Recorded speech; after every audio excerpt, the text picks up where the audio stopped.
Welcome back to another video और आपका आज की वीडियो। आज जो वीडियो हम लेकर आए उसका टाइटल है Nitish Rajput dark reality of the Epstein files. Nitish Rajput. तो चलिए देख लेते हैं ये वीडियो, लेकिन इससे पहले इस वीडियो चैनल का ओरिजिनल लिंक आपको हमारी वीडियो के डिस्क्रिप्शन मिल जाएगा। सब्सक्राइब किया, लाइक किया, शेयर का फॉलो इनकी चैनल को। इसके अलावा लोग चैनल लिंक स्ट्रीम लिंक भी हमारी वीडियो के डिस्क्रिप्शन मिल जाएगा। सब्सक्राइब किया, लाइक किया, शेयर का फॉलो। तो चलिए देख लेते हैं ये वीडियो। देखिए, न्यूयॉर्क में सीगेट नाम से एक गेटेड सोसाइटी है। यहाँ पे इमिग्रेंट जूस कम्युनिटी ज्यादा रहती है और इसी कम्युनिटी में से एक जूस जो कि आसपास के पार्क में घास काटता था, इसके घर में 28 जनवरी 1953 को एक लड़का पैदा होता है जिसका नाम ये जेफरी एडवर्ड एप्स्टीन रखते हैं। एप्स्टीन जब बड़ा हो रहा था तो ये बाकी बच्चों के कंपैरेटिवली मैथ्स में इतना ज्यादा अच्छा था कि इसने 2 क्लास स्किप करके 16 साल की एज में ही स्कूलिंग कंप्लीट करी और न्यूयॉर्क के प्रेस्टिजियस कॉलेज के एग्जाम क्रैक करके एडमिशन ले लिया। अब इसके पास पैसे की दिक्कत थी तो ये कॉलेज के साथ साथ टैक्सी भी चलाता था और जब फीस भरने का प्रेशर बहुत ज्यादा बढ़ा तो इसने यूनिवर्सिटी में फेक चेक जमा किया, जिसको लेके आगे न्यूयॉर्क यूनिवर्सिटी ने इसके ऊपर केस भी किया। तो बहुत ही कम टाइम में इसने कॉलेज से ड्रॉप आउट ले लिया। अब इसी टाइम पे न्यूयॉर्क के अंदर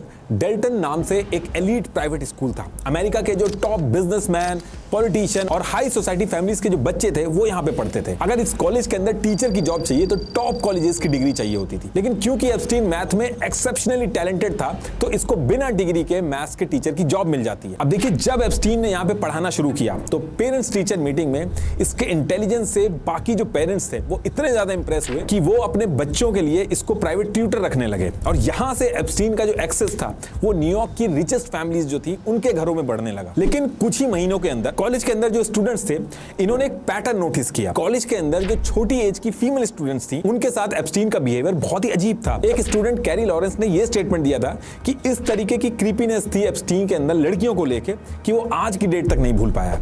ऐसे ही 8 फॉर्मर स्टूडेंट्स ने भी आगे चल के यही बताया कि टीचर होने के बाद भी वो छोटी एज की जो फीमेल स्टूडेंट्स थी उनके साथ फ्लर्ट करता था। तो अब यहां से जब मल्टीपल कंप्लेंट्स स्कूल के अंदर हुई तो जून 1976 को स्कूल ने बिना ये सारी बात पब्लिक किए एप्स्टीन के ऊपर प्रेशर बना के रेजिग्नेशन ले लिया। अब यहां से एप्स्टीन जब जॉबलेस हुआ तो इसने एक ट्रेडिंग कंपनी थी बियर स्टन्स, इसके टॉप एग्जीक्यूटिव एलन ग्रीनबर्ग इनके बच्चों को ये ट्यूशन पढ़ाता था और उस टाइम तक स्कूल में जो भी कुछ हुआ ये पब्लिक में बाहर नहीं आया था। तो एलन ग्रीनबर्ग ने बियर स्टन में एप्स्टीन को जॉब दिलवा दी। अब इसके बाद एप्स्टीन की एंट्री जब ऑफिस के अंदर होती है तो यहाँ भी ये उन लड़कियों से क्लोजनेस बढ़ाना शुरू कर देता है जो इसके नेटवर्क और करियर को आगे बढ़ाने में काम आ रही थी। इस कंपनी के अंदर जो इसके क्लाइंट्स होते थे उनके पास ये अट्रैक्टिव लड़कियों को डील करने के लिए भेजता था। इसके साथ साथ इसने अपनी बॉस की बेटी लिन ग्रीनबर्ग इसको डेट करना स्टार्ट किया और सेम टाइम पे ऑफिस के अंदर एक फॉर्मर मिस इंडियाना पॉलिस थी पॉला हेल, इसके कनेक्शन बड़े बड़े लोगों से बहुत ज्यादा थे तो एप्स्टीन ने इसको भी डेट करना चालू कर दिया। जो एप्स्टीन कहता था पॉला वही करने लगी थी। अब इसके कुछ टाइम बाद यहां भी एप्स्टीन के लिए दिक्कत हुई। फाइनेंशियल इरेगुलरिटीज और क्वेश्चनेबल कंडक्ट को लेकर कमेटी बैठने लगी। तो इन सब चीजों की वजह से 25 मार्च 1981 को एप्स्टीन कंपनी से रिजाइन कर देता है। लेकिन एप्स्टीन इस कंपनी से खाली हाथ नहीं निकलता। ये अपने साथ जो इसके काम के रिच लोग थे वो पैसा कहां पार्क करते हैं, टैक्स किस तरीके से बढ़ाते हैं, ऑफशोर फाइनेंशियल नेटवर्क की पूरी समझ और डेटा लेके निकलता है। अब यहां से निकलने के बाद एप्स्टीन दूसरी जॉब ढूंढने की बजाय ट्राई करता है कि जो उसने सीखा है, जो सारी डिटेल उसके पास है, उसके थ्रू किसी रिच और पावरफुल आदमी को ढूंढ के उसका पैसा मैनेज करे और खुद का पैसा बनाए। अब यहाँ पे पॉला जो कंपनी में एप्स्टीन की गर्लफ्रेंड थी वो अपने कनेक्शन निक लीस के थ्रू एप्स्टीन को निक लीस के फादर डगलस लीस से लंदन में ले जाके मिलवाती है। अब डगलस लीज एक बिग शॉट था। ब्रिटिश आर्मी इंडस्ट्री के जितने भी कॉन्ट्रैक्टर्स थे उनमें इसका नाम टॉप पे था। सऊदी अरेबिया को जो फाइटर जेट्स बेचे गए अल यामा डील ये भी इसी ने करवाई थी। अब डगलस से मिलते ही एप्स्टीन ने अपनी फाइनेंस एक्सपर्टीज, रिच क्लाइंट का मैप, ऑफशोर टैक्स मैनेज करने के अलग अलग तरीके बता के डगलस को ऐसा इंप्रेस किया कि डगलस ने एप्स्टीन को अपना पर्सनल कंसल्टेंट बना लिया और कंसल्टेंट बनने के सेम मंथ में Epstein intercontinental asset group INC नाम से एक कंपनी बना के डगलस का जो आर्म डील का पूरा ऑफशोर फाइनेंशियल स्ट्रक्चर था, शेल कंपनीज, ऑफशोर ट्रस्ट सब मैनेज करना स्टार्ट कर देता है। अब यहां से एप्स्टीन के पास बहुत ज्यादा पैसा आने लगा और पैसे के साथ साथ एप्स्टीन ये जो इंटरनेशनल आर्म्स इंडस्ट्री का जो एलीट सर्किल था जहां आम आदमी का नाम तक नहीं लिया जाता था, एप्स्टीन इस एलीट सर्कल के अंदर पहुंच जाता है। अब यहाँ पे एप्स्टीन जो भी चीजें सीख रहा था, उसके बाद एप्स्टीन की सबसे बड़ी प्रायोरिटी हो जाती है कि बड़े आदमियों से कनेक्शन बनाना, क्योंकि यहाँ पे उसको ये चीज समझ में आई कि हर नया कनेक्शन उसको और बड़ा बनाता जा रहा था। देखिए, एप्स्टीन का ये जो पूरा एम्पायर चल रहा था, ये लोगों की वीकनेसेस और बुरी आदतों का फायदा उठाकर चल रहा था। नए क्लाइंट्स बनाने और बड़े क्लाइंट्स के सर्कल में रहने के लिए एप्स्टीन आए दिन महंगी flights, luxury trips, high society party, ये सब स्टार्ट कर देता है। अट्रैक्टिव वुमेन्स और मॉडल को उनके साथ डिनर, पार्टीज और ट्रिप्स पे भेजने लगता है। एप्स्टीन जो था, ये एक एक्सट्रीम डिग्री का सेक्स एडिक्ट था, लेकिन वो लोगों के सामने इसको बायोलॉजिकल नीड की तरह दिखाने लगा था कि उसको सही से फंक्शन करने के लिए दिन में 3 बार सेक्सुअल रिलेशनशिप चाहिए। कई ऐसी विक्टिम्स ने ऑफिशियली ये चीज एक्सेप्ट की है कि एप्स्टीन अपने बिजनेस में लड़कियों को करेंसी की तरह यूज करता था। अब देखिए, ईयर 1984 में क्या होता है। ऐसे ही काम के बिजनेस ट्रिप पे एप्स्टीन साउथ कैरोलिना के हिल्टन हेड आइलैंड पर जाता है। अब वहां पे एक छोटी लड़की जेन डो ये बेबी सिटिंग सर्विस देती थी। अब इसकी नजर जब जेन पे गई तो बेबी सिटिंग की सर्विस के लिए इसको बुलाता है और फिर धोखे से जबरदस्ती अल्कोहल और ड्रग्स देके उसका रेप करता है और फोटोग्राफ्स लेके ब्लैकमेल करना स्टार्ट करता है। और इसके बाद ये जेन को 3 बार न्यूयॉर्क में रिच लोगों की पार्टी में लेके जाता है और अपने नए वेल्थी क्लाइंट के सामने ऑफर करता है, असॉल्ट करवाता है उनसे। अब ये पहली बार था जब एक माइनर का यूज करके एप्स्टीन ने रिच और पावरफुल लोगों की डिपेंडेंसी अपने ऊपर बनती हुई देखी। और यहीं से एप्स्टीन ने एक यूनिक बिजनेस मॉडल बनाया, जहां इसने रिच और पावरफुल लोगों को अपने क्राइम से जोड़ के अपना सर्वाइवल उनके सर्वाइवल से जोड़ दिया, क्योंकि इसको समझ में आया कि ऐसा करने से यही पावरफुल लोग एप्स्टीन को बचाएंगे भी, पैसा, डील, मेंशन, जेट, सबका एक्सेस भी देंगे। अब इधर ये सारी चीजें बैक टू बैक एप्स्टीन कर रहा था, अलग अलग पार्टी में जा रहा था। और इसी बीच में ईयर 1991 में एप्स्टीन न्यूयॉर्क के अंदर एक हाई सोसाइटी पार्टी अटेंड करने जाता है। अभी तक एप्स्टीन की सिचुएशन ये हो गई थी कि एक गर्लफ्रेंड भी उसके कनेक्शन कैसे हैं ये देख के बनाने लगा था। तो होता क्या है कि इस पार्टी के अंदर गिलेन मैक्सवेल नाम की एक लड़की आई थी। अब ये जो लड़की थी गिलेन मैक्सवेल, ये एक बहुत ही बड़े ब्रिटिश बिलियनियर और मीडिया टाइकून रॉबर्ट मैक्सवेल की बेटी थी। लेकिन रॉबर्ट की सस्पिशियस डेथ के बाद इसका सब कुछ डूब गया था और मल्टीपल स्कैंडल बाहर आ गए थे। इसकी वजह से ये लोग बैंक करप्ट हो गए थे और गिलेन मैक्सवेल यूके छोड़ के यूएस में आ गई थी। क्योंकि बचपन से गिलेन मैक्सवेल बड़े लोगों के साथ रही थी, तो उसके कनेक्शन जितने भी बड़े बड़े सेनेटर्स, सीईओज, बिलियनियर्स, इन सब के साथ थे। और पार्टी के अंदर जब म्यूचुअल कनेक्शन से एप्स्टीन को इसके बारे में पता चलता है, तो ये चीज एप्स्टीन के लिए एक जैकपॉट की तरह दिखती है।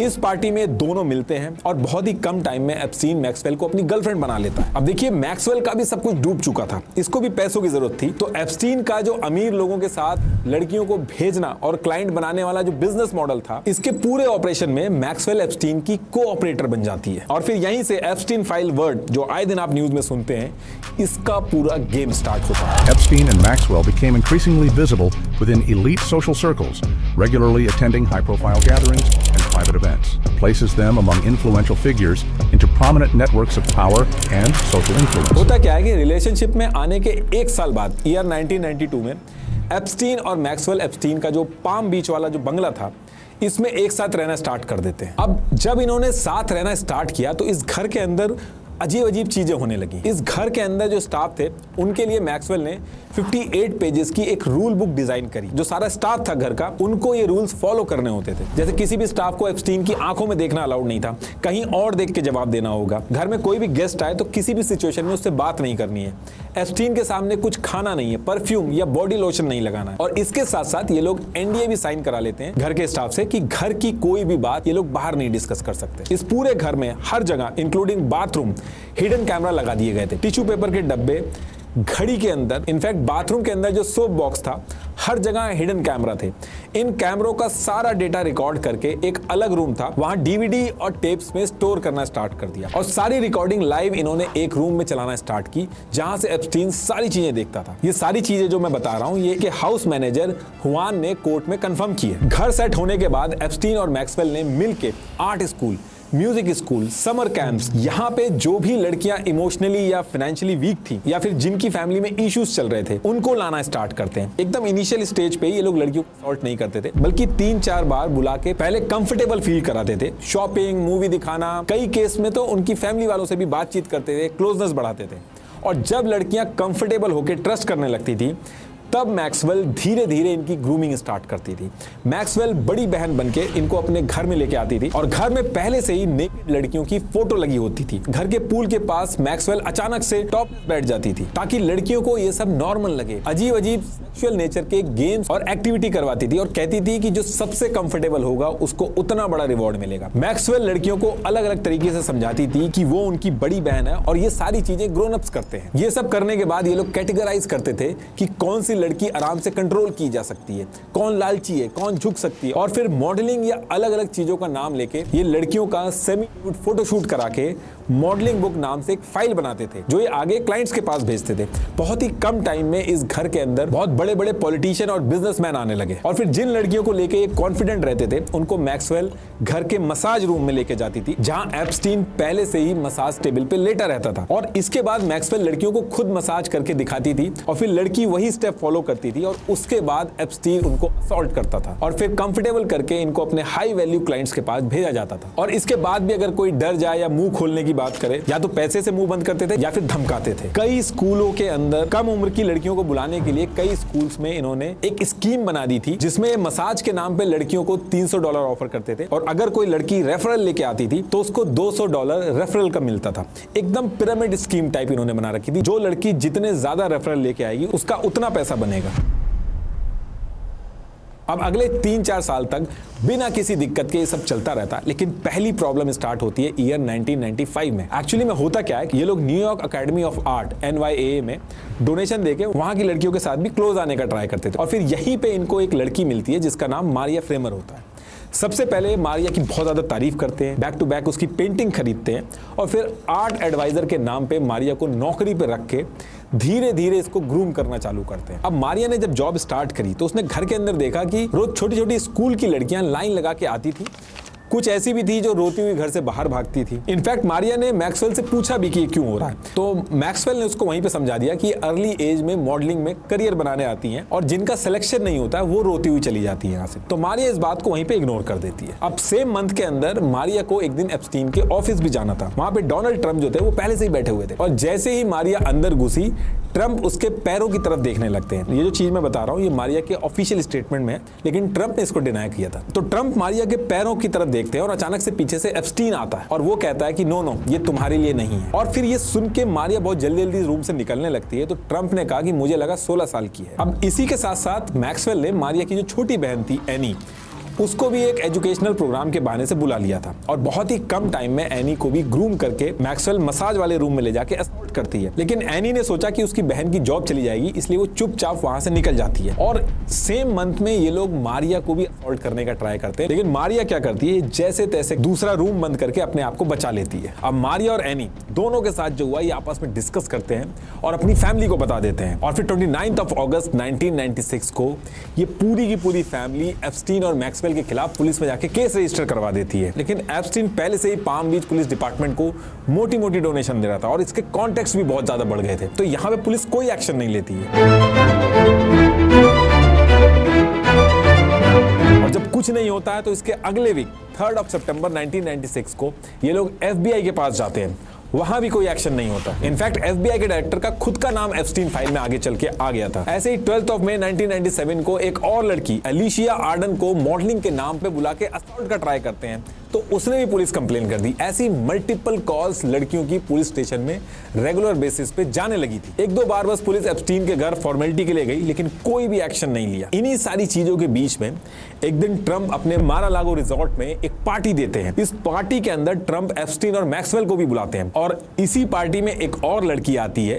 ये लड़की आगे चल के क्लेम करती है कि इस पार्टी में ट्रंप और एप्स्टीन ने उसको असॉल्ट किया और उसके बाद धमकाया भी इनको। ये न्यूज उस टाइम पे बाहर नहीं आई थी, लेकिन ट्रंप से एप्स्टीन को लेके क्वेश्चन करे जाने लगे थे, जिसमें न्यूयॉर्क मैगजीन में ट्रंप ने कहा कि मैं एप्स्टीन को 15 साल से जानता हूं, बढ़िया आदमी है, उसे सुंदर और यंग लड़कियां उतनी पसंद है जितनी मुझे पसंद है। तो इस पार्टी वाले इंसिडेंट के 1 महीने बाद मारा-लागो रिजॉर्ट के लॉकर रूम में एक 16 साल की लड़की जिसका नाम वर्जीनिया था ये काम करती थी और मैक्सवेल की नजर वर्जीनिया पे पड़ जाती है। मैक्सवेल वर्जीनिया से काफी देर बात करती है और फिर उससे कहती है कि उसको एक मसाज करने वाली चाहिए, एक्सपीरियंस नहीं भी हो तो चलेगा, एक मसाज के वो $200 देगी और साथ में अलग अलग जगह पे घूमने को भी मिलेगा। अब वर्जीनिया के पास पैसों की दिक्कत थी तो इस जॉब के लिए हाँ कर देती है, लेकिन उसको बिल्कुल आइडिया नहीं था कि वो कितनी बड़ी दलदल में फंसने वाली है। अब इसके बाद सेम वही चीज जो बाकी लड़कियों के साथ की जाती थी, वर्जीनिया को भी वैसे ही ग्रूम करके मैक्सवेल वर्जीनिया को एप्स्टीन के मसाज वाले रूम में ले जाती है और फिर यहाँ पे एप्स्टीन और मैक्सवेल दोनों मिलके इसको असॉल्ट करते हैं। और फिर कुछ ही दिन बाद ये वर्जीनिया को सिंड्रेला की तरह रेडी करके उससे कहते हैं कि आज तुम्हें तुम्हारे हैंडसम प्रिंस से मिलवाया जाएगा। और फिर इसके बाद एप्स्टीन और मैक्सवेल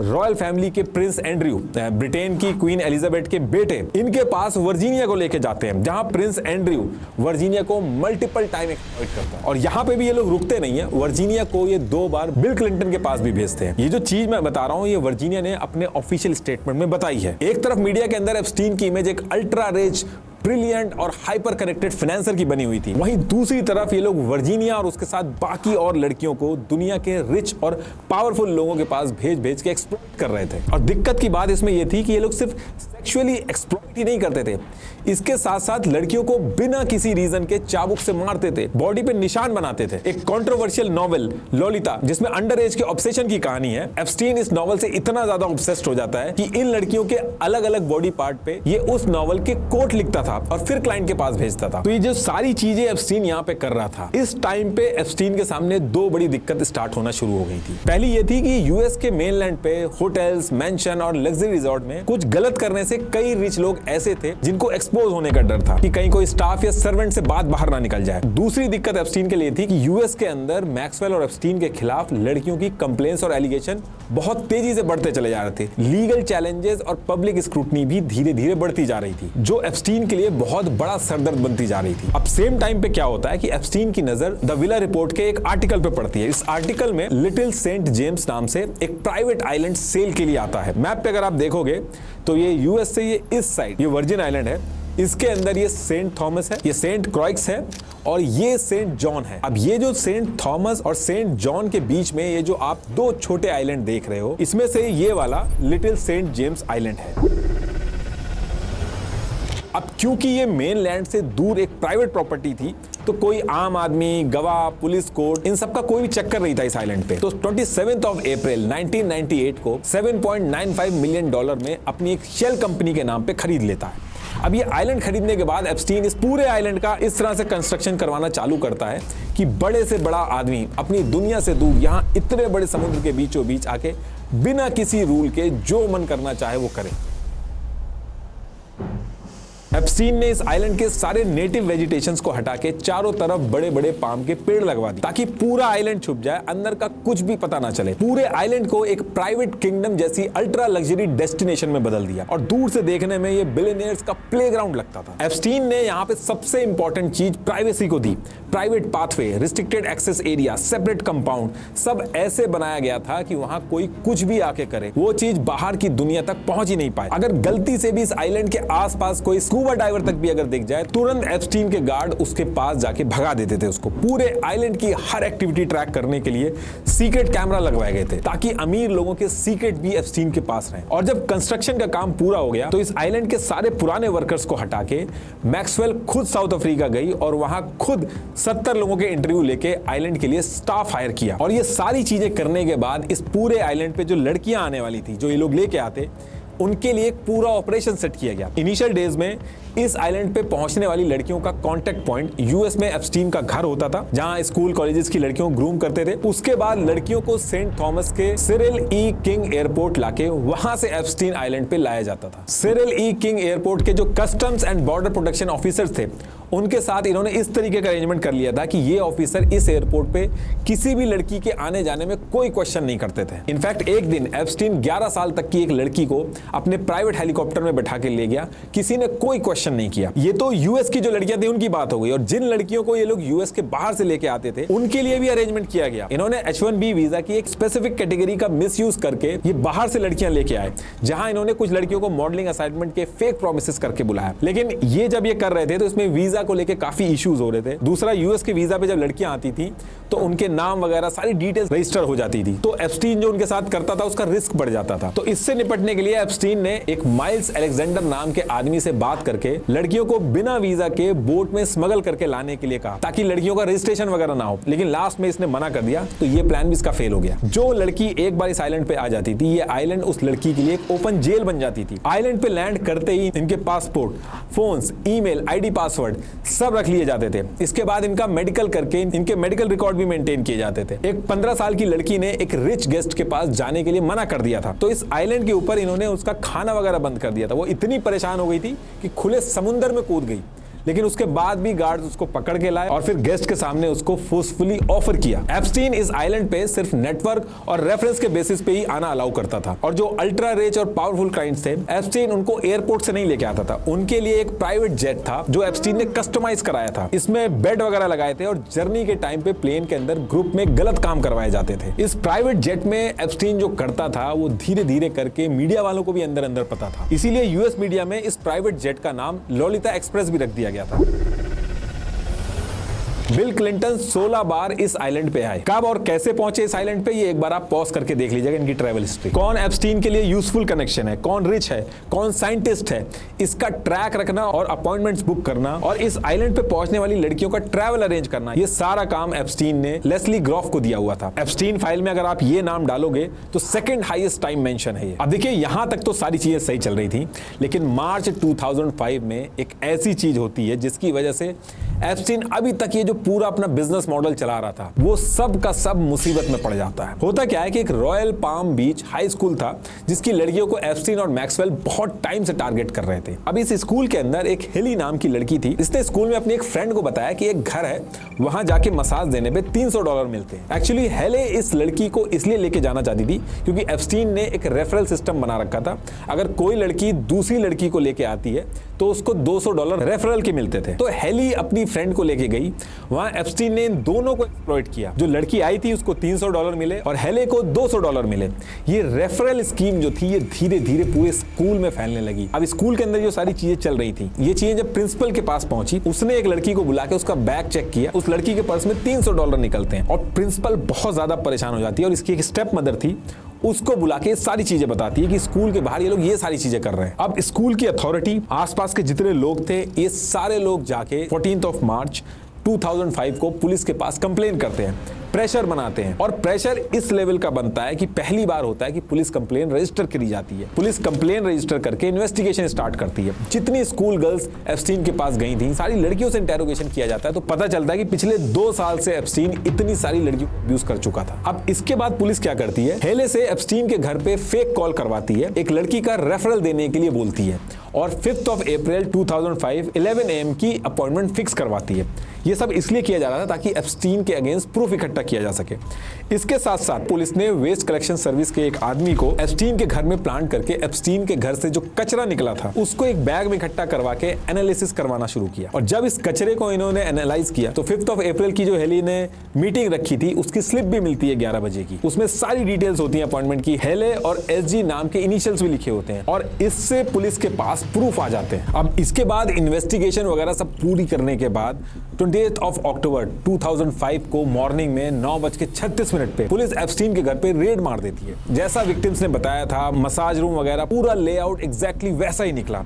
घर के अंदर फोटोग्राफ्स, सेक्स टॉयज, स्कूल की लड़कियों की लिस्ट, अपॉइंटमेंट्स, डिस्कनेक्टेड कैमरास वगैरह सारे पकड़े गए। लेकिन इन्वेस्टिगेटर्स ने एक चीज नोटिस की कि जितने भी कैमरास थे वो डिस्कनेक्टेड थे। जो कंप्यूटर सारे सर्वेलांस फुटेज को स्टोर करता था वो भी नहीं था, बस वायरिंग मिली उसकी। और ऐसा इसलिए हुआ क्योंकि वारंट की खबर एप्स्टीन को पहले से ही मिल गई थी और एप्स्टीन ने एक रेले नाम की प्राइवेट डिटेक्टिव से अपने मेन कंप्यूटर और सर्वेलांस की फुटेज हटा के यूएस के 6 अलग अलग स्टेट के सीक्रेट स्टोरेज लॉकर में छुपा दी थी। आगे जब इन्वेस्टिगेशन में अंकल बॉब्स स्टोरेज कंपनी के स्टेटमेंट निकले तो उससे ये चीज सामने आई थी। लेकिन रेड पूरी होने के बाद भी विक्टिम्स के स्टेटमेंट और अवेलेबल प्रूफ जो थे वो उतने इनफ थे केस स्टार्ट करने के लिए।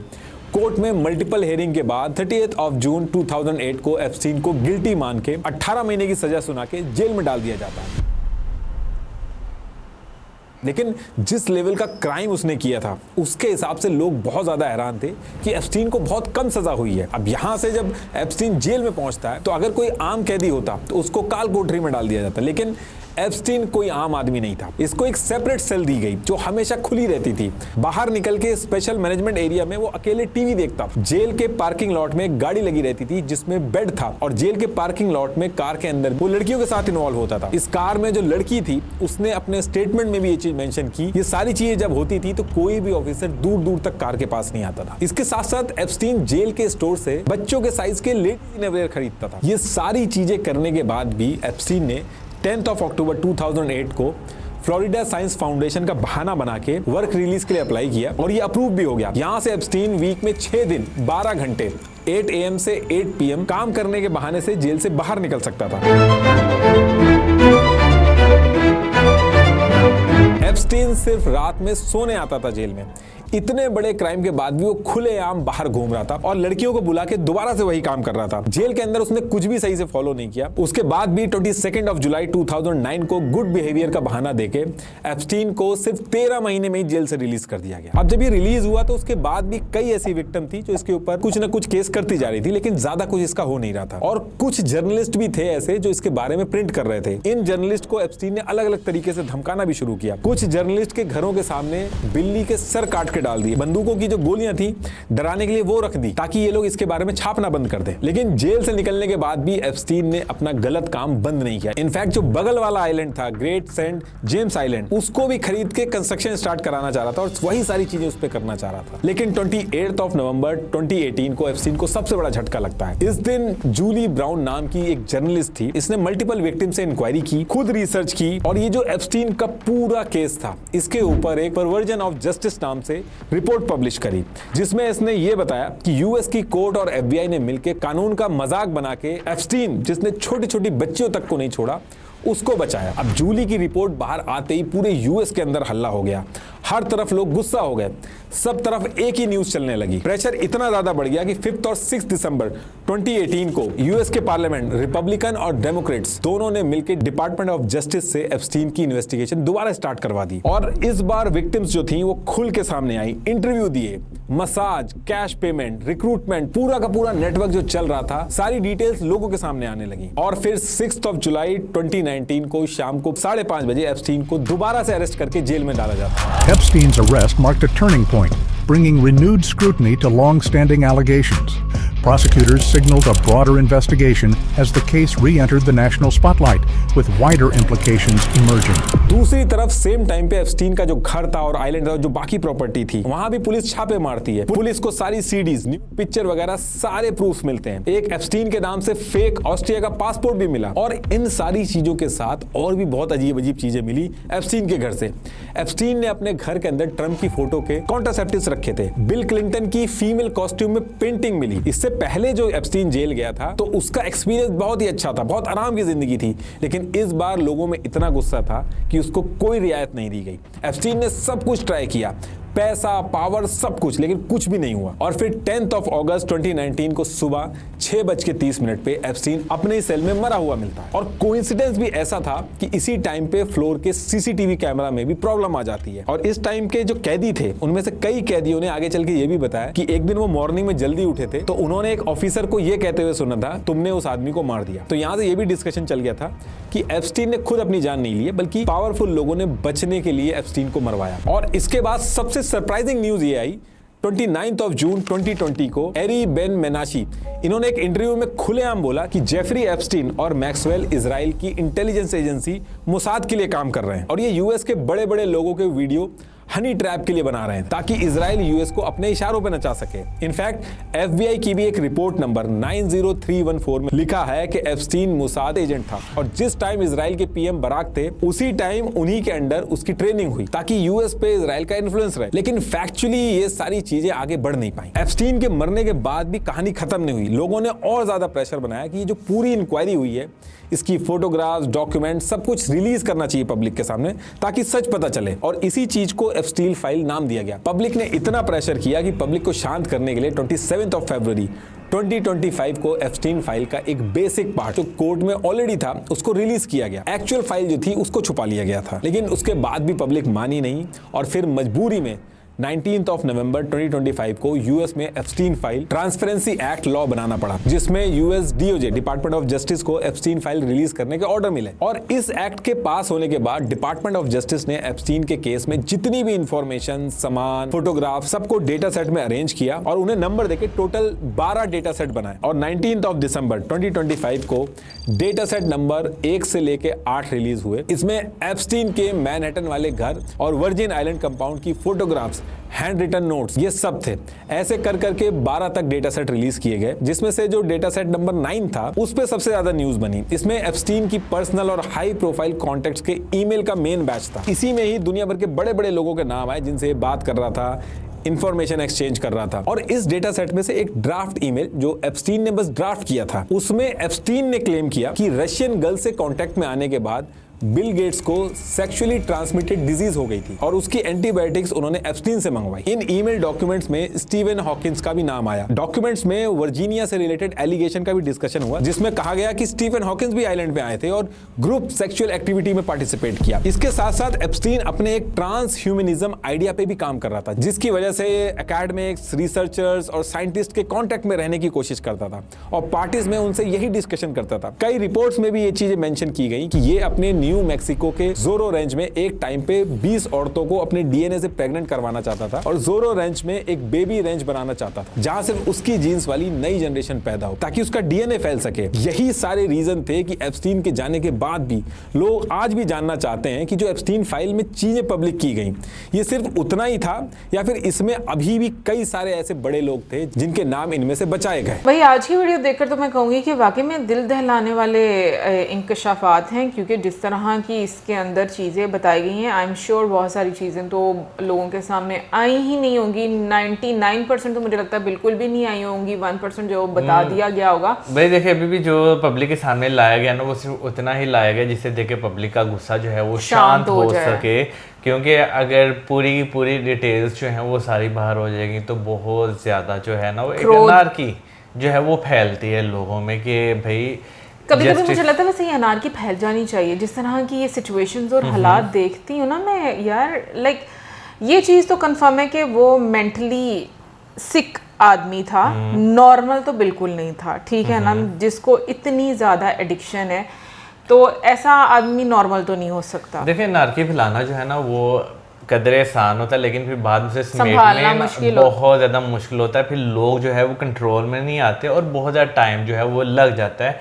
यानी कि सिविल वॉर्स वगैरह उससे जो है आपको एक तरह का उस साइड पे जाना शुरू हो जाता है। बिल्कुल मैं तो मेरा यानी कि ये है कि भाई गवर्नमेंट को जो है ना, हाँ जैसे फर्स्ट टाइम जो है चीज़ें रिपोर्ट होना शुरू हुई थी तब ही चीज़ें जो है वो समेटनी चाहिए थी, लेकिन फिर वही बात आ जाती है कि भाई कुछ लोग जो है ना वो सिस्टम में इतने डीप रूटेड हो जाते हैं ना कि उनके खिलाफ अगर आप आवाज़ उठाते हैं ना तो वो जो एक पूरी बिल्डिंग होती है ना वो शेक जो है वो करने लग पड़ती है। तो वो बिल्डिंग ना गिरे उसको बचाने के लिए बहुत सारी चीज़ों को वो दबा देते हैं। देखो उसने जैसे प्लानिंग की, दिमाग तो उसका शातिर था शुरू से, ये तो पता है, बट जैसे उसने नेटवर्किंग की और अपने कनेक्शंस बनाना शुरू किए, अपने आप को सिक्योर करना शुरू किया, लेकिन मैं कहूँगी कि अजीब है। और आजकल भी इतने ज़्यादा वाक़यात इस तरह के रजिस्टर्ड हो रहे हैं ना, मैं कहती हूँ पता नहीं कहाँ पर इंसानियत चली गई हुई है। और ये तो एक बिजनेस है, आपके बहुत करीबी रिश्ते जो हैं वो आपको असॉल्ट कर रहे हैं, छोटी छोटी माइनर बच्चियों को।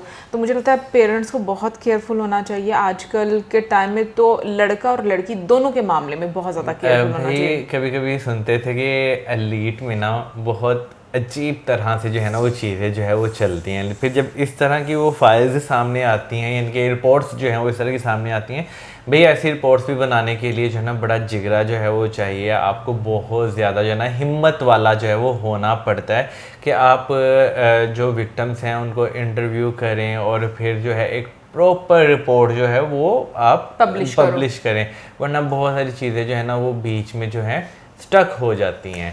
तो हिम्मत चाहिए और मेरा ख्याल है लोगों में जो है ना अवेयरनेस होना बहुत ज़रूरी है कि भाई उन्होंने अपने हक के लिए कितना बोलना है। देखो जो भी हुआ लोगों की वजह से हुआ, उनके प्रेशर बनाने की वजह से हुआ। बाकी कमेंट सेक्शन में आप जरूर बताइएगा कि आपका क्या कहना है इसके बारे में। मिलेंगे नेक्स्ट टाइम। सब्सक्राइब करना बाय।